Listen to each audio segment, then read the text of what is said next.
একটা মেয়ের বিয়ে হতে না হতেই তাকে জোর করে ওই পরিবারের সমস্ত ইজ্জত বা সম্মান বানিয়ে দেওয়া হয়। ছেলে সারাদিন সিগারেট ফুঁকলে বাড়ির সম্মান নষ্ট হয় না, মদ খেলে বাড়ির সম্মান নষ্ট হয় না, বন্ধুবান্ধবের সাথে অকারণে আড্ডা মারলে বাড়ির সম্মান নষ্ট হয় না। কিন্তু বাড়ির বউ যদি জিন্স পরে, ব্রা স্ট্র্যাপ যদি ভুলবশত দেখা যায় বা একটু কাটিং ব্লাউজ যদি পরে, সম্মানটা জলের দরে একদম ধুয়ে মিশে যায়। আর যদি চাকরি বাকরির চিন্তা ভাবনা করে তাহলে তো কথাই নেই। ছেলে হাজার কাণ্ড করুক, বংশের নাম খারাপ করে না, একেবারেই না। কিন্তু বউ যদি প্রতিবাদও করে তাহলে বংশের নামে একেবারে কালি পড়ে যায়। প্লিজ অন্তত এখন এই রায়তাটা ছড়ানো বন্ধ হোক।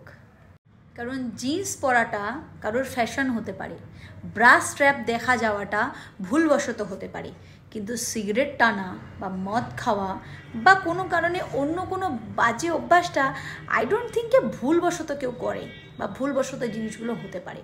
যে করে ইন্টেনশনালি করে। এই ফোকটে বংশের নামে একটা মহিলা শোষণ করাটা আর মনে হয় চালানো উচিত না।